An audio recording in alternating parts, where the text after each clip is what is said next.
Hello and welcome back to the Cavalier's Tale. 2 videos in as many days or as whenever I managed to get this released. I'm a little bit late with this one. I didn't realise when the reviews were coming out, so I didn't get to manage to find myself some time to record this. So you've likely seen this already. I don't know how many people are going to bother watching this one because it's already been out and it might be releasing when the book is already out, so... But we'll see. I promised Ali that I'd do a review, and we didn't manage to squeeze some time together in between our 2 schedules to do it together. So he's joined the Fantasy Wargaming podcast with Tony and Paul. So I'll link that below if you want to go and listen to that and see what Ali thinks of the book.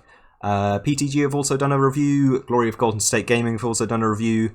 Several of the non-English speaking community engagement team have also done a review, so I'm just surplus to requirements here, but I promised, and so we're going to do it. It is my sacred duty to do reviews of books and never touch battle reports, it would seem. So we're here to look at the brand new lab for 9th Age. It is the Orcs and Goblins book.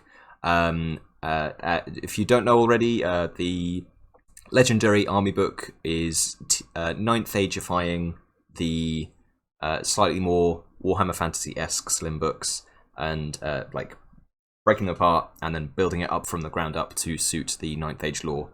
The process has changed slightly, pretty significantly for this one, and is going to change again pretty significantly for the next ones. I'm really interested in this one because it's taken a slightly different approach from the other lab books, where they just try like loads of different things and they try and make it like, you know, try out as many different things to try and see what works and then cut down from there to make it a more refined book. This has gone the other way, and they very specifically aimed for a simple Alpha 1 that they can then add to and branch off of and see what works that way, which I think will be a little bit more acceptable to the Orcs and Goblins community and a little bit more easier for the rest of the 9th Age community to adjust to, which is cool. So we're going to take a look and see how successful they were with that, and just take a look. I do have a Goblin army. I don't use it very much because I love my Kingdom of Aquitaine, but I do have them. So let's take a look and see if this can tempt me into playing some Goblins sometime. So there it is in all its glory. Army book core rules. This is 2nd edition, version 2023, Public Test 1. So I think the names have changed. It's not Alpha 1, it's Public Test 1, but we'll see. And that is due for release tomorrow, or maybe today. I don't know when this video is going up. So let's take a look. So, the Warcry very first dawn. So, again, you can read. I'm not going to read this. Pause it and read it if you want to read it. I'm not reading the whole book. That's boring. The Warcry has changed a little bit. It depends on your general being alive and on the battlefield, as with the Slim book. And then the Warcry will change depending on whether or not your general is either a Goblin Demagogue or Goblin Witch with Damu, or a Orc Warlord or Orc Shaman with Tribe Leader. We'll get to what that means in a moment. But if you've got a mixed Orcs and Goblins army, then everything gets +1 advance, +2 march rate, and that's the same as the old one you call at the beginning of the turn, and it lasts until the end of the player turn.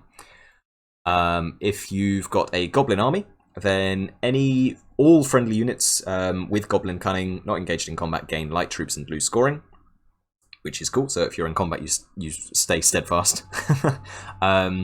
And if you're out of combat, then you gain light troops. Your 60 goblins with 60 strong unit of goblins can go, I'm light troops, and move 8 inches to the right, and then you can cast a magic spell on them, and then they can keep going. And then if you are orcs, then you essentially gain swift stride. It's maximized charge range, so you don't get it for overruns and pursuits and stuff, but it does mean that your cavalry and chariots and monsters with swift stride get an additional instance of maximize. So they're rolling 4 dice and picking the top 2, which means your average is about 10.5, which is pretty cool. Especially mixed with that +1 advance rate, so that's very good for when you want to go for those long crouch ranges. Army model special rules. So beloved mascots. This is for stuff like it's a giant upgrade. It's things for Grotling pump wagons and Grotlings. While they're touching an enemy unit, everything else in your army gets hatred against that unit. which is difficult to pull off because hatred is first round. So if you're already fighting a combat and then your grotlings join in, the orcs, say, fighting that combat have lost their opportunity to use that hatred. So I think maybe this will get reworked maybe in the future, but it's a really cool idea. I like it, but it's maybe difficult to pull off because of how you need to get a multi-charge off, which is maybe a little bit more difficult than, I don't know. It's a bit fiddly, but it's really cool. Brood Alpha, so this is an orc special rule. Basically, this is a special champion. You have to always have them, but they're baked into the cost of the unit. So if you've got the option for the champion, then the champion's free, basically. I don't think there's an exception to that. So the champion gets +1 hit point and +1 attack. That's in addition to its first amount of equals. So you get +1 attack for being a champion. Then you get an additional +1 attack for being Brood Alpha. So if you start with 1, you'll end up with 3 on this guy. He also gets a 2nd hit point, or more if he starts with more than that. Their discipline is set to 7, and they gain a great weapon, and then they can choose to use their great weapon over whatever the rest of the unit is using, which is different to how normal rank and file champions work, which is cool. Brood Rivalry, so this is your orc rule. If you're an orc, then you have Brood Rivalry. Model parts without harness gain +1 attack while both of the following conditions are met. The models unit contains 1 or more rank and file models, and a model with Brood Rivalry from another friendly unit is engaged in combat somewhere else on the battlefield. So if you've got 2 units of orcs and they're in combat, doesn't matter where. If you've got more than 1 orc unit in combat, all of your orcs everywhere, or if you've got a unit of orcs in combat, all other orcs will get +1 attack while that combat's still going. But it has to contain rank and file models. So you can have a warlord in a unit of orcs, and he'll benefit from this. But if you've got an orc warlord off by himself on a wyvern, he doesn't get it. You've got to be in a brood, in a unit, to get that. So it's nice and easy to explain. Well, it's a little bit difficult to explain, but like it's really easy in practice. If you've got orcs in combat, other orcs get +1 attack. That's it. Creepy crawlies, so this is using, there's a couple of nested rules, but it means that you've got, like, it gives the rules flavour and meaning. Without it, it's just kind of a little bit weird. So creepy crawlies, the model gains Ghost Step, and model parts with harness gain poison attacks. So this is your spider upgrade for Gargantulas, Huntsman Spider, and Scuttler Spiders. Ghost Step means that they've essentially got Strider without being steadfast if they're standing in water or whatever, but it does also mean they can climb over impassable terrain, which is really funky when you want to do it to a Gargantula. Makes them far more maneuverable. You can like clamber over those big blocks of, oop, this is in the way. Nope. Which is funky. Damu I'm going to get to in a moment because meh. Goblin Cunning, so this is your Goblin rule. Maximize flee distance, and before rolling any dice, you may choose to fail any break tests, unless more than unless you're all fearless, you can choose to fail panic tests. So you can look at something and go, well, it'd be really useful if my steadfast block broke here, but under normal circumstances, they're 8 reroll.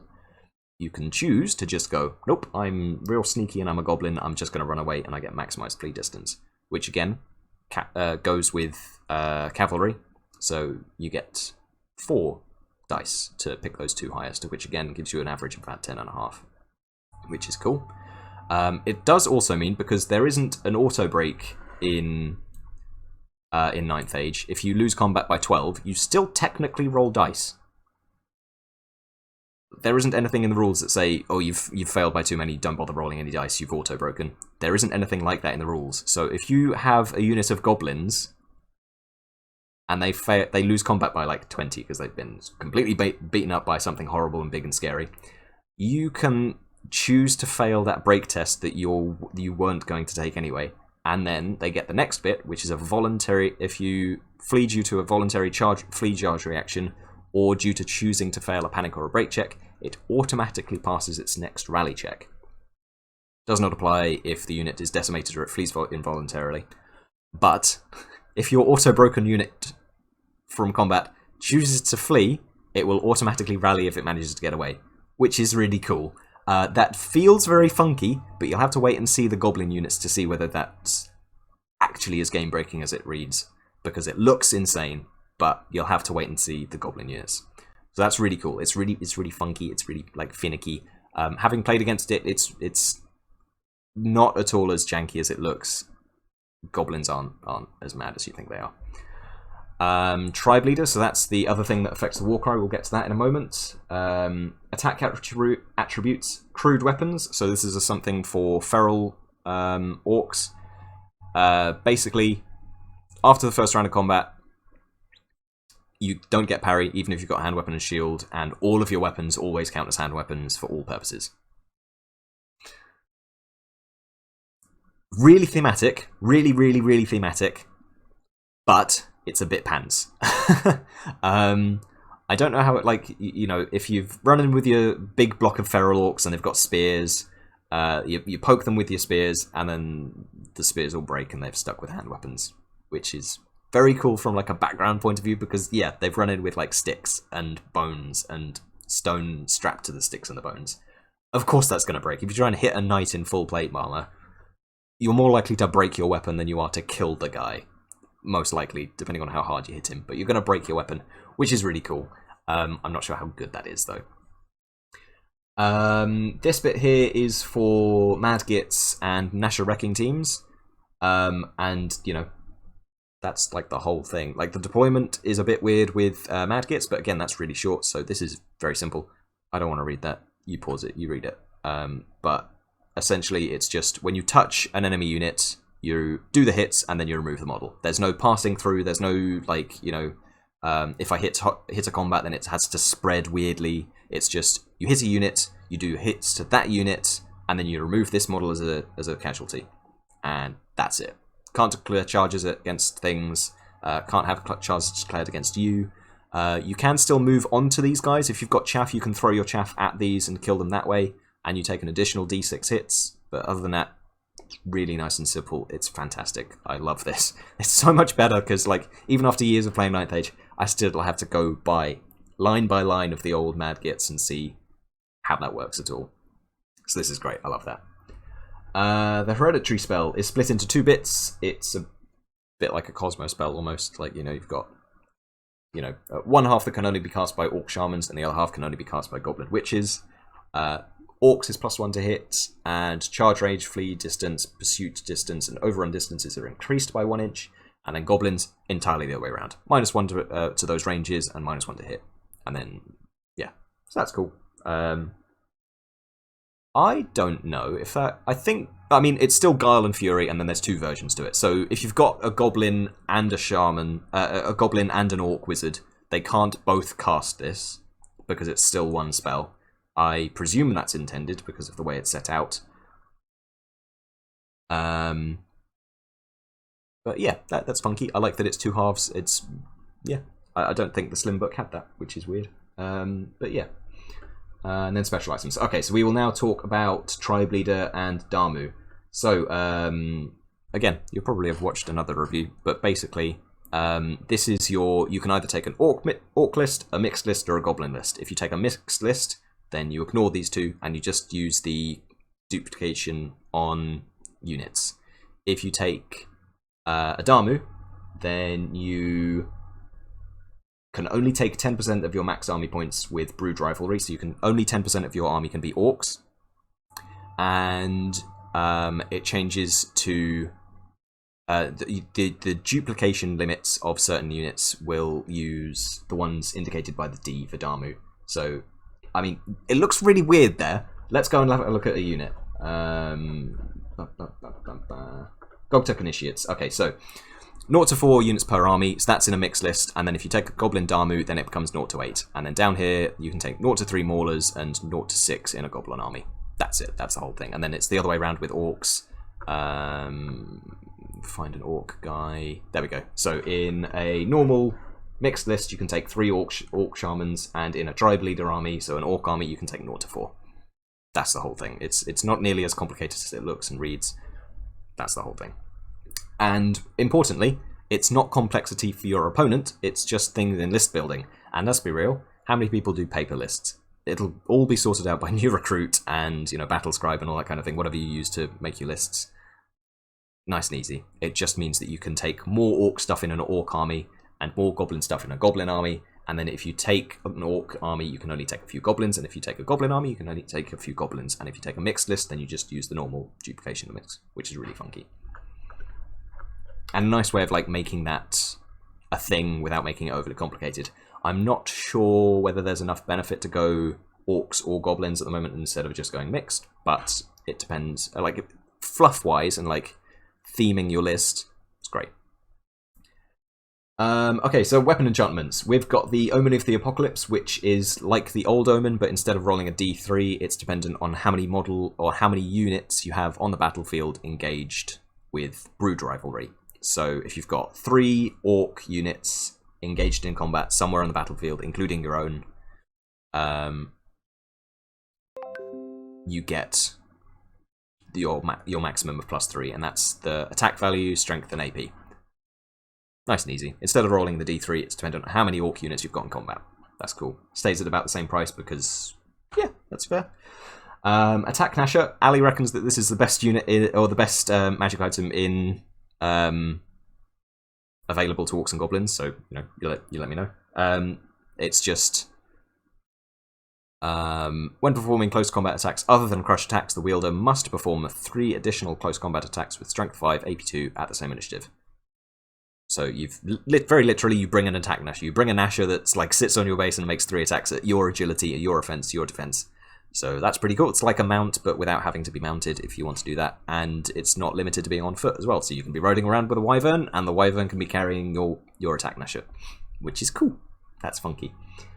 Blackroot Vine Banner. This is your poison banner for goblins. Models with goblin cunning in the unit gain Strider Forest. In addition, rank and file model parts without harness, so no putting goblin demagogues in here to get poisoned.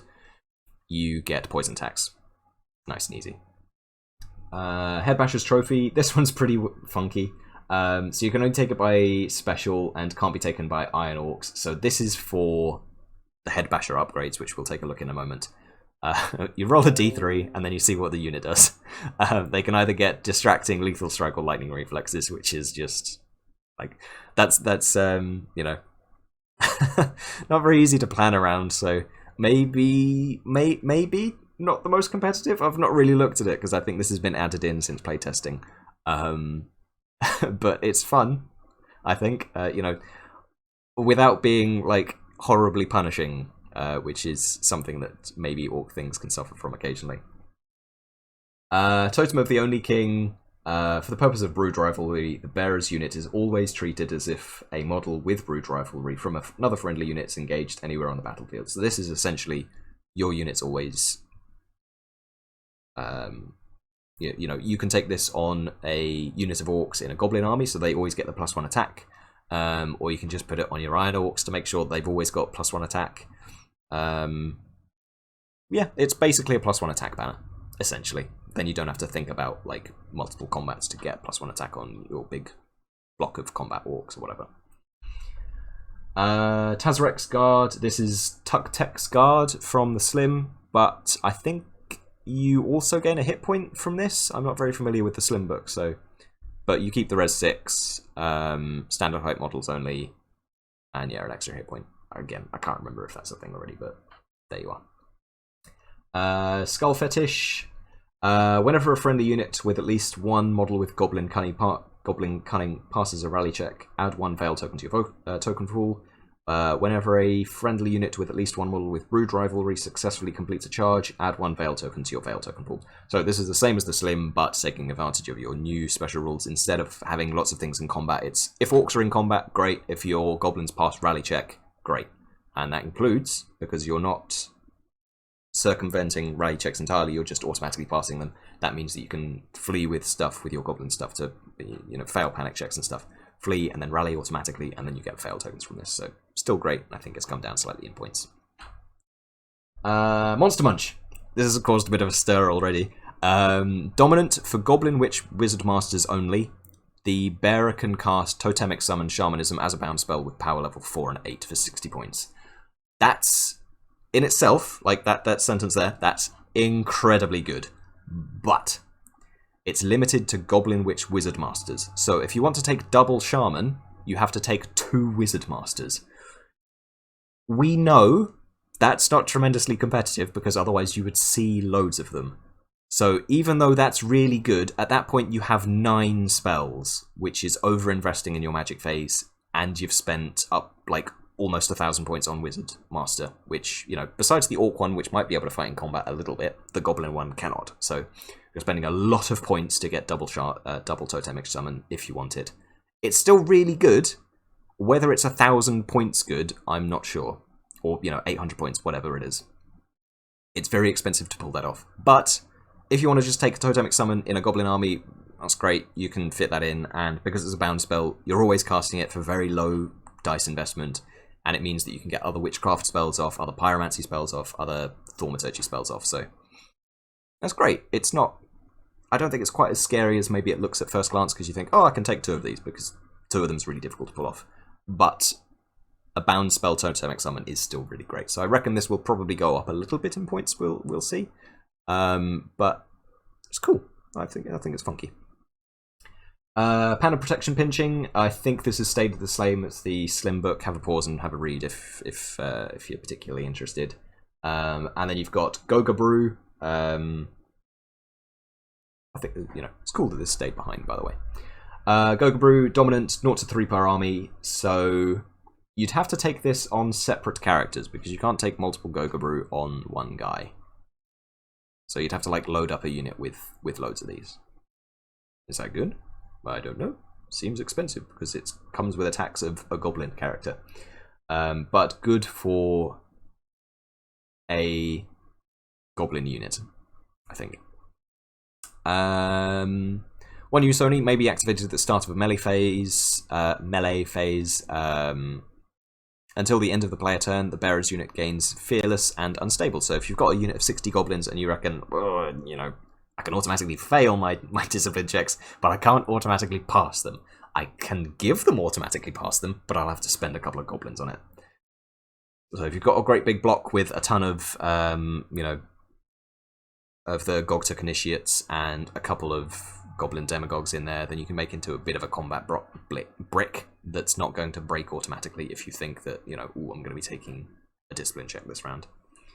So that's cool. I think that's useful. I don't know it'll be particularly popular. I don't think you'll see many more than one if you do, because you need multiple characters for it. But it's cool. And then army organisation. So there's a couple other things in here that we don't see in this bit because we're moving away from like those other percentage counters, which, you know, that's neither here nor there, I guess. 0-3 gigantic models, and there's a limit on your infantry with bows and crossbows. I think it's 0-100 regardless of the army that you've got, but it'll say per unit. Other than that, it's just normal 25% core, 40% characters, and then special no limit. So you've got the Orc Warlord. There's 4 flavours of Orc Warlord. Veteran Warlord, which is your common Orc. I'm sad that we've lost common Orc as a name. I think that's a shame. Feral Orc Warlord, we've kept that, which is good. Iron Warlord, that's your Iron Orcs, obviously. And your Iron Orc Loner. So the other 3, you know, have a look at the points. Have a look at whatever. The other Orc thing, minimised break tests, fear tests, and panic checks. Discipline 8. That's very good. Minimised discipline is very, very good. Only 8, but minimised. So it probably works out at about sort of the same as 9 rerollable. But you kind of get that everywhere. So it's very good. But bear in mind the minimum 8 in a moment. Have a look at all the options and the points and stuff. Boars are now grunters, just to give you a little bit more creativity with your mounts, I suppose. And then the Grunter Chariot is available to the Iron versions and the Wyvern. Oh, I forgot to mention this earlier. No base size changes. There's nothing that's gotten slightly bigger, nothing that's gotten slightly smaller. There's no like 2 versions of Trolls where there's like 40mm and 50mm. Everything is on exactly the same base as it was in the Slim book, which I think is great. Fantastic. You know, props to the lab team, props to ACS for asking for it or whatever. Whoever's idea it was, fantastic idea. Exactly what you want. Rebasing is a pain. So let's take a look at what these guys do. So the Feral Orc Warlord gives you Battle Focus, exclusive Feral Orc Marauders and Feral Orcs, Frenzy and Light Armor. The Iron Orc Loader gives you exclusive, so this guy can never join any other model regardless of what he's mounted on or what he's doing. So he's always by himself, like a, like something with towering presence, basically. He gains not a leader, so he can't be your general. He gains Weapon Master and Plate Armor, and then finally, because I've left it for last because it's broken, Stubborn. Stubborn on a Res 5 Plate Armor, minimized Discipline check for Discipline 8, Cowboy.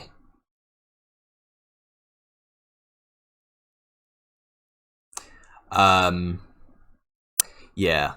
So, I mean, he's not unkillable, because he doesn't come with, like, a base Aegis or a Fortitude save or anything. He's only got 3 hit points. If you want to get to 4, then you have to put him on a Chariot or a Wyvern. That makes him really big and a lot easier to shoot. But, I mean, it's still minimized on an 8. So, like, I mean, he's not unbreakable, but that's, like, really difficult to shift, right? Very, very difficult to shift. So, I don't know how long we'll hold on to the Stubborn Cowboys with minimized discipline, but they are there now, and they're really good, and they're pretty cheap. You can fit an Orc Warlord with Iron Orc Cloner, with a Grunter, with Death Cheater, and a Great Weapon. I think that's exactly 450 points. So even if you take a Goblin list, you can put this guy in there as well to just give yourself the best roadblock you could possibly think of, because he's got a tiny weeny frontage at that point as well. Yeah, it's fine. It's cool. Like thematically, again, fantastic, but game wise, it's probably just like a little bit on the edge of really, really good. To be fair, he doesn't have Fearless, so if you stick something with Fear in there, he's testing on a Discipline, which becomes a little bit more shaky. And as I say, he doesn't come with an Aegis, so at best he's either going to have a 4+ Fortitude or a 4+ Aegis with Destiny's Call, in which case he doesn't have any armor, or he's going to take a Talisman of Shielding. Though I guess you could give him Pan of Protection Pinching, right? So, yeah, it's cool. We'll see how that goes. The Iron Orc Warlord gets exclusive Iron Orc Chariots and Iron Orcs, Weapon Master and Plate Armor, and the Veteran Warlord gets exclusive Veteran Orc Marauders, Veteran Orcs and Heavy Armor. So very simply, the style of Orc you are means you can only join that style of Orc unit. And then other than that, you get like the armor and then Weapon Master or Battle Focus and Frenzy if you're a Feral Warlord. And then Stubborn and not a leader if you're an Iron Orc Cloner. So that's cool. Yeah, I don't think there's much more to add. I think that's fairly similar to the Slim Book, which is cool and good. Moving swiftly on because there's lots to do. The Orc Shaman is mostly the same. He's got exclusive as well, but Brood Rivalry, so it has to be an Orc unit that you join, or you can join Trolls to give them a little bit of a discipline boost. Again, he's got Brood Rivalry because he's an Orc, and then because he's an Orc, he's got minimized break test, fear checks, discipline, panic checks. And then everything else here is, as you would expect, all the same laws and all that kind of thing. Next up, the Goblin characters. So we've got the Goblin Demagogue, which is your Goblin King. He's got exclusive as well, so there isn't any insignificant, as much as I've noticed, between Orcs and Goblins. So it's a little bit weird when your Goblins cause panic in your Orcs. But with the minimized, as long as you're being sensible, you should be fine. But it is still like a little bit weird, like from a thematic kind of sense, or at least from what we're used to. Maybe the new fluff is a little bit more Goblin friendly. So the Goblin Demagogue has Goblin Cunning and Trolls with his exclusive, and then he's got Goblin Cunning. He's got a fairly base stat line, and then the General, if you make him a Damu, he also comes with Goblin Gardens, which is you pick a piece of terrain and then it becomes dangerous terrain or one step worse of dangerous terrain if it's ruins or whatever, everything. And then all of your friendly units with Goblin Cunning gain Strider. So if you're in a... so it comes with Damu. So if you've got a Goblin army and you take one unit of Orcs, it'll be dangerous for that unit of Orcs and your opponent's army. There you go. Mount-wise, we've got what you'd expect. The Beastie is the new name for the wolf because the spiders have been folded into them, so they've got the same stats, but you can give them creepy crawlies to make them spider-flavored, basically. You've got Beastie Chariot, you've got a pet monster, which is what the Nasher thing was, and the Gargantula, which is general only. Again, onwards. The Goblin Witch is much as you would expect. It starts with 3 hit points now, so no more 2 hit point Goblin Wizards. Then we see another trait of the Goblins. They are, by and large, Strength 2, which means that the auto-fleeing and stuff isn't quite as crazy as it used to be because the combat units that are trying to do it are Strength 2, so it's not too bad. They've got the exclusive and the Goblin Cunning and the Wizard Apprentice that you would expect, all the mount options that you would expect, the laws that you would expect, all very nice and simple, all very familiar. I think this is a nice transition from a Slim into a Lab. Nothing too groundbreaking in terms of like upsetting things that you want to keep. Gogtuk Initiate, so this is where the Madgits go, and we've got a couple of extra little bits here, so nets have gone in here as well. It's got attached, it's got Beastie Whisperer, which basically means that your hidden can join cavalry. So if you know how hidden works, you can join an infantry character to a cavalry unit by giving him a mount, and you don't have to make that choice until you deploy your hidden models. So like turn 3, you can be like, well, my netter is going to join this unit of Goblin Reavers, and he's going to magically gain the mount because he's joining that unit, because he was technically already there, which is cool. And again, hidden means that you remove models as well, so you're kind of paying for it that way, right? He's got exclusive for Goblin Cunning, he's got Feigned Flight, he's got Goblin Cunning, he's got Hidden, he's got Light Troops, and he's got Not a Leader. And then he's got a fairly base stat line, Distracting and Light Armor. He's pretty fighty for a Goblin with Strength 4 and AP 2. Comes with paired weapons, so he's 3 attacks, offensive 5. And then you've got 4 choices. So you can either go with Headhunter, that gives you March and Shoot, poison attacks, and throwing weapons with 3 shots. So if you... It bears noting that none of these guys individually are particularly good. The idea is that you take a load of them, or a pair of them, and they all pop up in one unit and go, Bleh! And then throw their goblin crap at you, and then it kills you. A bit like Vermin Assassins. That's kind of like the idea here, but like a little bit of a goblin twist and a little bit more fun. We're going to skip over Madgits for a second. Mauler gives you Battle Focus, Hatred, and Great Weapon, which you can pick between with your Great Weapon and your paired weapons. And Netter, for each each Netter in base contact, enemy units suffer -1 agility and -1 armor penetration up to -2 each. So there, with I was saying with in pairs, they're better like that. The Madgits lose all of your special rules, so they lose all of this. You just take it all out because it doesn't matter, because they're a single model that's going to be thrown at a unit and die. And they gain Character, Fearless, Force of Destruction 2d6, so that's you hit a unit, you do the hits, and then you remove it. Insignificant, and Random Movement 2d6. This... Okay, so most likely before this releases, they will have Not a Leader added into that list of special rules, because technically you can make a Madgit your general.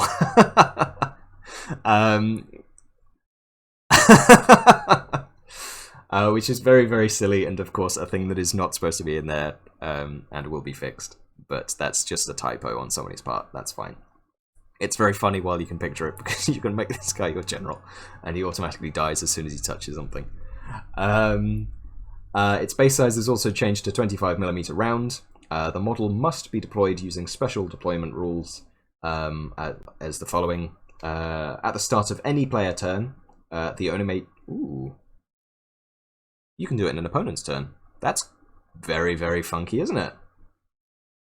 That's cool. So you can put 6 of these in a unit, and you can drop all 6 all at once. So if you've suddenly got someone bearing down on, they're about to charge into the flank, and then they'll go through the flank, and then they'll hit one of your monsters and take that out, and it'll lose the objective, and it's turn, it's later on in the game.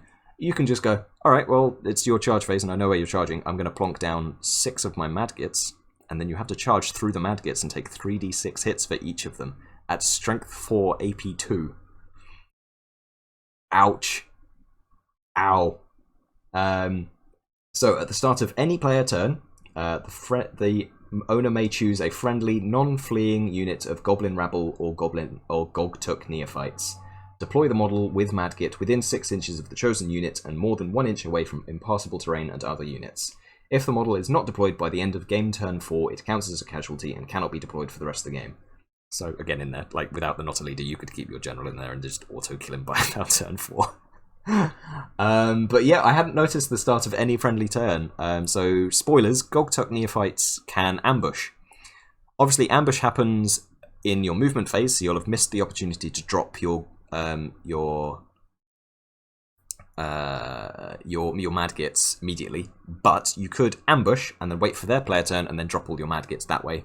And again, if you're playing a Goblin army, you can take six of these guys and just drop 6 all at once, which is horrible. That's very brutal. They wouldn't be able to random move until your turn, but if you can put them in such a way that you've mined where they're having to charge through or move through, oof, that's great.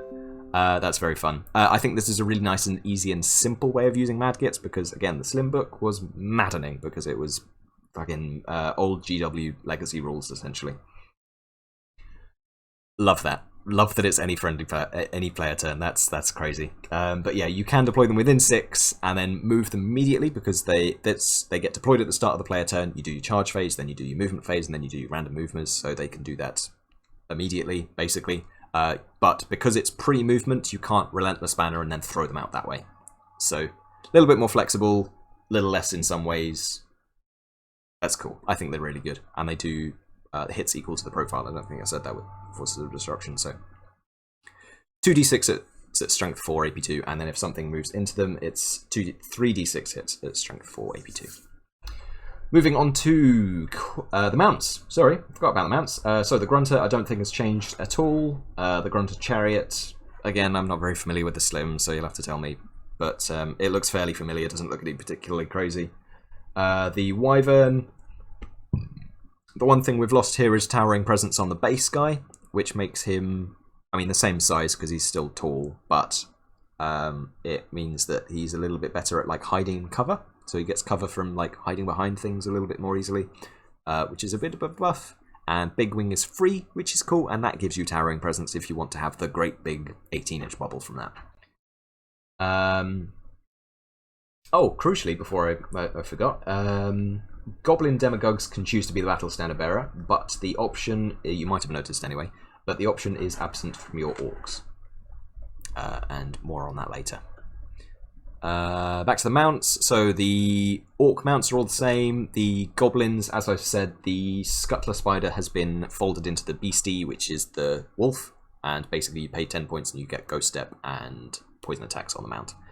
They have the same stat line as Vassal Cavalry mounts, essentially, so 2 Strength 3 AP1.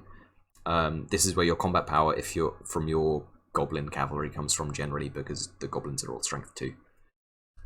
Beastie Chariots, D6 Strength 5 AP2, D6 plus 1, so I think this looks fairly familiar. I think maybe it's gone down an inch in speed. Again, not very familiar. You'll have to go and have a look for yourself, I suppose. Pet Monster is the big bouncy Gnasher, and then Huntsman Spider has also been folded in, so you can get to a 50 by 50, and that gives you creepy crawlies as well.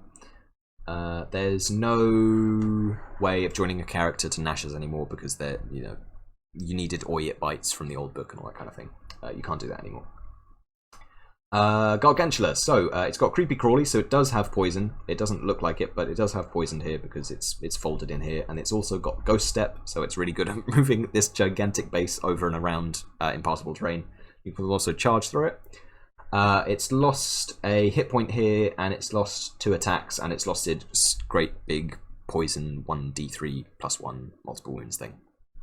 I don't know how much cheaper it's got. I didn't really look, but there you go. A little bit of a nerf. But if it's appropriate, it'll come down in points, or maybe they just buff it if it needs a buff. Nice and simple, though. You don't have to remember that one horrible, horrible attack. And then again, strength 2 goblins, but they've got lances. Goblin Rabble. So, nothing much to say here. Here's your 0 to 100 rank and file models with bow and crossbow per army. They're strength 2, defensive 2, defense 2, discipline 6. They've got goblin cunning and scoring light armor. and then you can you must choose between a spear and a shield, and then you can take bows on top of that, and then standard. There you go. You can take up to 60 models, and there's no maximum, so you can take, if you wanted, you can take an army of these guys. Goblin Reavers, which is a really cool name, I think. These are your strength 2 goblins riding on vassal cav mounts.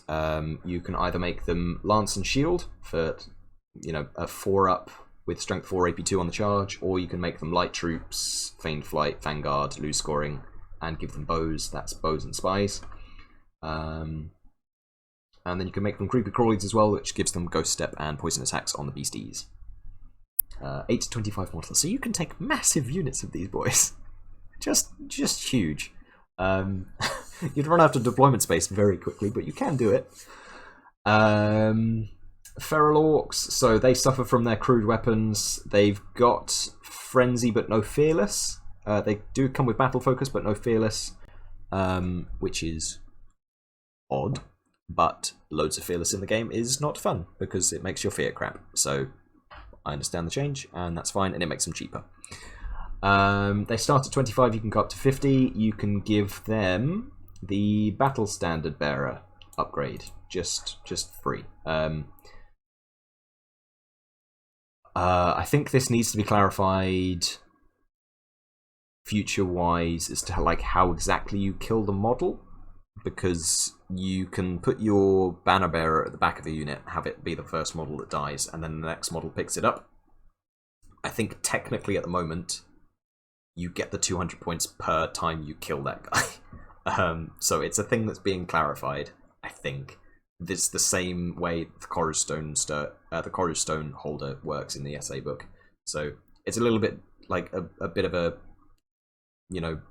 inevitable weirdness with having lab books be slightly different from how the rules are supposed to work. But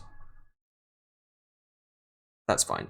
It's not as weird as it could be, and yeah.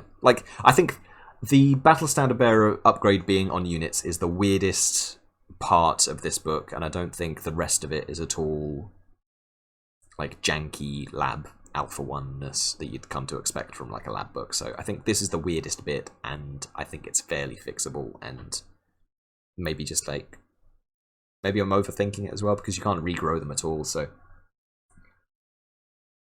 but yeah, that's my comment. That's the weird bit of this book, and it's not that weird, so we're fine with it. These guys come with paired weapons and spears. They come with loads of weapons. They come with all sorts of choices, so they can either pick paired weapons or spears. And then after the first round of combat, that breaks, and they have to go back to hand weapons. They can't ever have parry because you don't have weapon master, and you're forced to pick between paired weapons and spears. And even in the second round of combat, you've got a broken spear and your shield, so you don't get parry because it's not a hand weapon for that. You lose parry. And like I said earlier, you have to take the champion upgrade, but it's also free, so it's right there. Feral Orc Marauders. These guys, again, these two guys, they've got their Brood Alpha, they've got Brood Rivalry, they've got Minimized Break, Fear, and Panic tests. They're feral, so they've got Frenzy and Battle Focus, they've got Scoring, they've got Crude Weapons because they're ferals, they come with Light Lancers and Paired Weapons.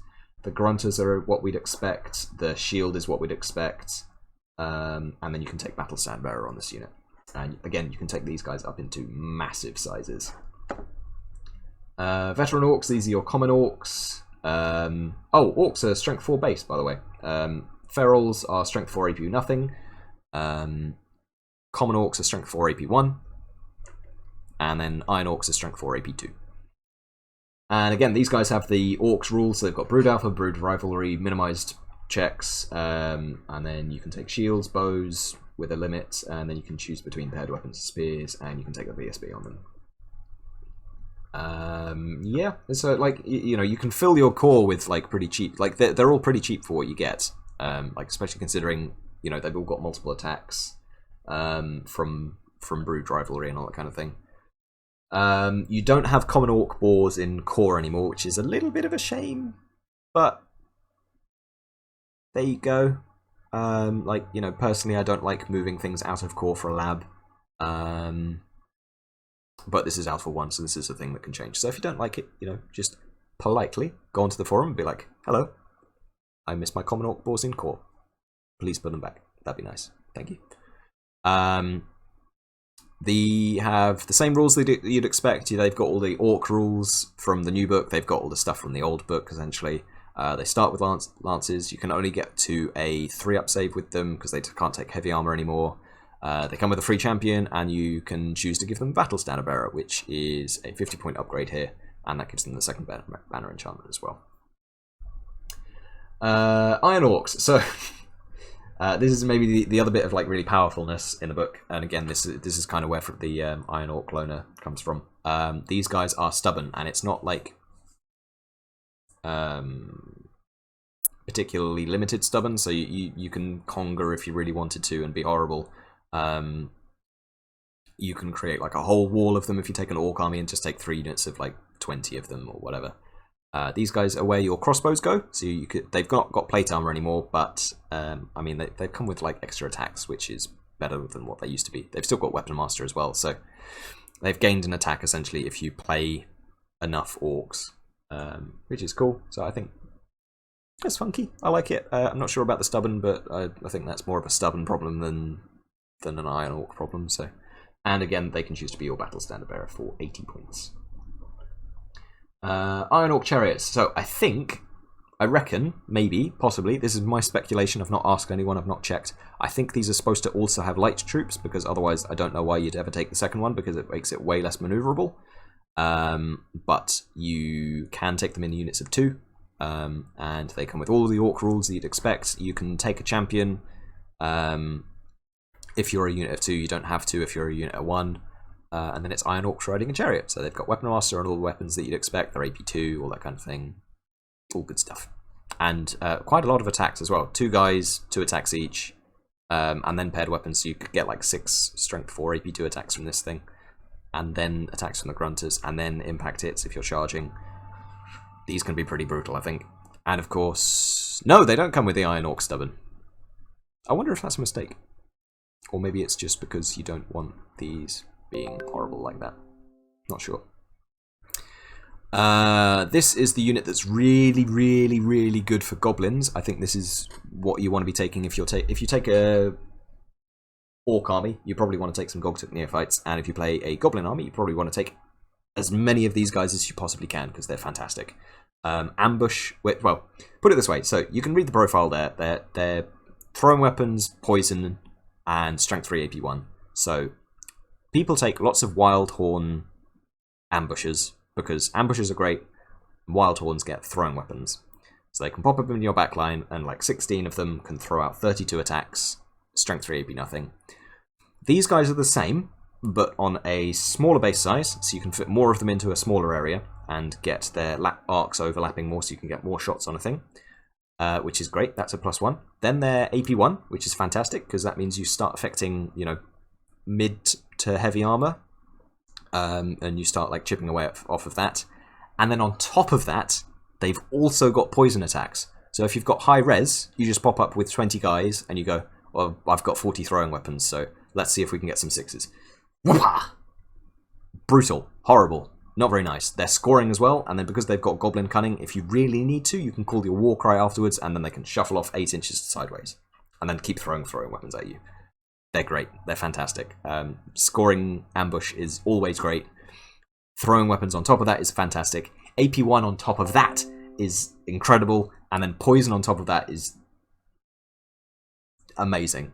They're quite expensive for very, very, very, very soft models. And of course, their discipline is not great unless they want to fail the thing that you're making them test. So that's where it's offset a bit. It's really easy to kill them. But they're very, very killy for goblins, especially lab goblins.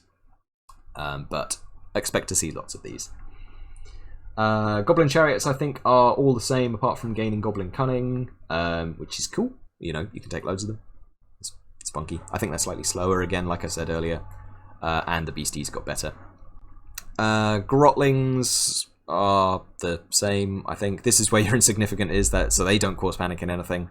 They've got the beloved mascot, so if they manage to combo charge with something else, you'll get hatred in that combat, which is funky. Grotling scrap wagons have gotten slightly better with strength 4 AP3, either grind attacks or impact hits, which is really cool. And of course, these guys have got beloved mascots as well, so you can slam them into a unit of side a unit of knights, give them 2d6 strength 4 AP3 impact hits, and then the rest of everything else in the combat gets hatred. Nashers. So Nasher Dashers unfortunately have been folded into these guys, so you lose your goblin model part, but let's be real, how often were those goblins killing anything? It still gives you the unit, so it depends on like how much you really miss the goblin model part, really. Other than that, they're kind of the same. They're insignificant. You can't join anything to them, and they don't explode anymore, which is, I don't know, good if you're competitive. Not so good if you're fluffy, maybe. But, I mean, it's complicated, so don't know. Maybe it'll be a thing that's added. Again, like I said, this book has been aiming to be simple so that they can build on top of it, so maybe this is an area where they can do that. Wrecking Team, so this is the Nasher Wrecking Team. Really nice and simple. Look at that. Oh, no special rules at all there. No upgrades. 3 lines of stats and some rulebook rules and 1 from the lab. Mwah! Gorgeous. If we could have more like these, this would be fantastic. They're so good. Like so simple. So nice and easy. They've lost a point of AP. They don't cause impacts. They don't cause panics, sorry. Yeah.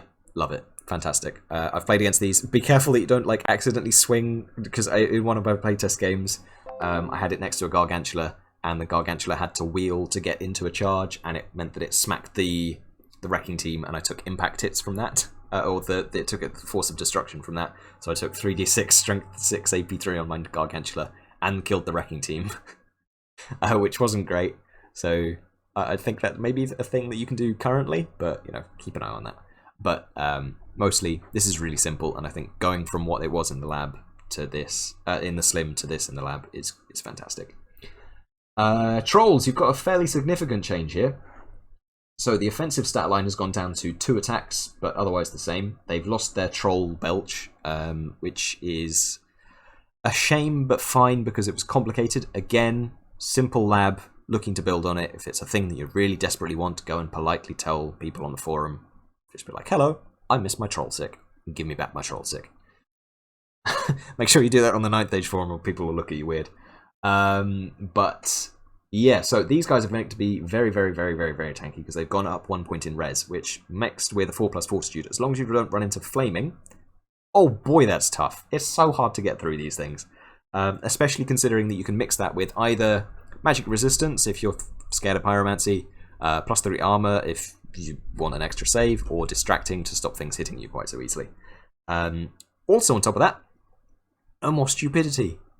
How cool is that? No more, oh, I need to babysit my stupid trolls, otherwise they're going to wander into nothing and do nothing for the whole game. They are clever boys, finally. They've got a march of 12 and an advance of 4, so they're pretty slow, but you can get them into the spot that you want, and they're real tough and real cheap. Which is what you want. Like, I think that's exactly what you'd think a troll would be, right? So I think these are really cool, and I'm very pleased with the design from this. I'm sad that we didn't get any troll characters personally, but I think maybe that's a background thing. But I really like these, and you can take a champion as well. Next up, you can take common trolls. This isn't forcing you to take a choice, but this one is free, so why wouldn't you? Just, you know, keep that in mind, I guess. Goblin Artillery, so the Skewer is more or less the same, the Catapult is the same. I don't think you can take an Orc guy on there anymore because it's faff. Who needs faff? Otherwise, more or less the same. The guys are strength 2, but if you've got your War Machine charged, it's dying. We all know that, unless it's an dwarf one. The thing that's really, really cool is the Git launcher. So this is a little bit more Games Workshop-y than the old version used to be, and this is really, really cool. If you hit, you do 2d6 hits with Strength 4 AP2, exactly if you just hit them with a Mad Git. And if you get a partial hit, you get to deploy a Gogtuk Initiate with Mad Git within 3 inches of the target, following the rules for summoned units. So it's entirely free. It can go after something else if you want, and they can charge through it and take 3d6 hits, which is, you know, that's great. I love that. It's very funky. It's very like, oh no! Anyway, which is really cool. I think that's very like, that's very goblin-y. Like, I like it. You get to put guys down. Like, the old one was just a missile. This is a thing now. I like it. It's great. I hope this makes it through. They're very good. I will say, Git launchers are fantastic. They are horribly brutal. But it's really cool, and I like it, and I hope it stays. Giants do what giants, you know, a giant's a giant. You know what the stat line of a giant is. Giant see, giant do. It's a shame that you can't take a goblin giant. It just gets brood rivalry and minimized break tests, fear checks, panic tests.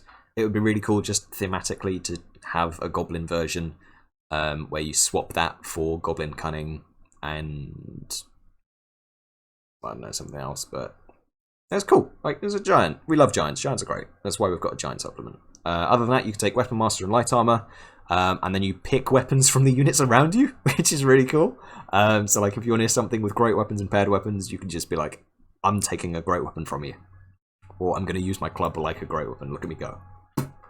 And then the other upgrade is Beloved Mascots. So, again, like I said, it's a little bit difficult to use it, so I don't know how good that version is. I'd like to see that switched out for a Goblin version where you can take Goblin Cunning. Not because I don't think that'd be particularly good, but it just feels like it should fit the army more. Next up is the Guardian Behemoth. So this is your Gargantula, but it's a Gargantula with a twist. So it's a 50 by 100mm base, and you'll be screaming, "Wes! That's not a Gargantula." Look at its options. So you can take up to 2 choices, so you can build your own Gargantula. If you've always wondered, oh, I wish I had random movement on my Gargantula, you can do that now. If you like, well, I want the Gargantula to be small, well, you don't take immense bulk, and you've got 5 hit points at res 6 on a chariot base. If you're like, I miss my guy being massive, you take immense bulk, and you make him really, really big, and you give him more goblins. You can give him Frenzy and Impact hits, which is really cool on Strength 6 AP3. You know, make him into a little bit of a rock, which is cool.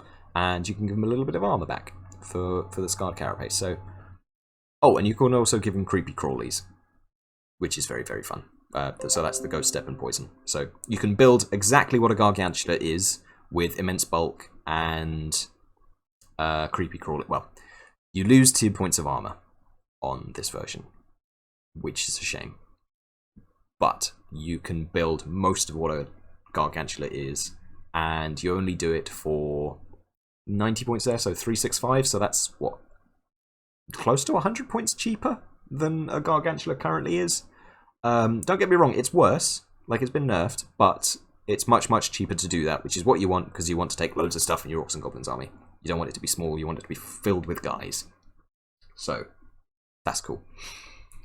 And then I think final entry, we've got the Great Green Idol. So you can take one of these in a Orc or Goblin army, or you can take 2 of them in an Orc and Goblin army. It's got Fearless, Green Tide, Symbol of the Warborn Alliance, and Unbreakable. Ooh. On a Res 8 model with 6 hit points and armor 3. So if you're not rolling those 6s, you're going to be stuck there for a very, very, very long time. So it's a bit of a steam tank.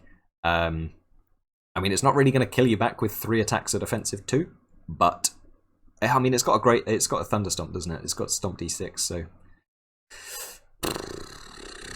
I miss when they had Supernal, personally, as an opponent, but there you go. So Green Tide is friendly units within 6 do not lose rank bonus due to being in line formation, so you can take your massive units of 60 goblins 8 wide and still get your 3 ranks and put Legion standards in there. That's quite cool. Goblin Symbol of the Warborn Alliance is the model can cast Guile and Fury as a bound spell with power level 4/8. When attempting to cast the bound spell, the owner may choose which version to cast. So you can take an Orc army with this guy and then cast the Goblin version, or vice versa. Or just taking a mix and then pick between the one that you want. And like, I mean, what's that? That's essentially another Rod of Battle if you're taking the Orc version, or you can reverse it and make it an anti-Rod of Battle, that's very cool. I think that's very useful. Res 8 Unbreakable is super good. Very, very good. Doesn't look as though you can take this guy as your battle standard bearer anymore, which is a shame. I don't know if that's a thing that's supposed to be missing, but again, if that's the thing that you miss, go onto the forums and go and politely tell them, hello, I missed my battle standard bearer on the Great Green Idol, please give it back. You know, as I've said many times all the way through this review, it's a thing that they might be looking to do, because it's a simple LAB book, and they're looking to expand it. Go and tell them what things you'd like to expand into. And with that, that is my review done of the Orcs and Goblins Alpha 1, Public Test 1, brand new Legendary Army book. How exciting. Go and tell me in the comments how exciting you think this is, or how horrible you think it is, and go and tell the forum very politely, because they're all volunteers and they're all very nice, what you do and don't like about the book, and go and play some games with it. Thank you very much for watching. I will catch you in the next video. Look at that, I've hit an hour just on the dot. Thanks very much.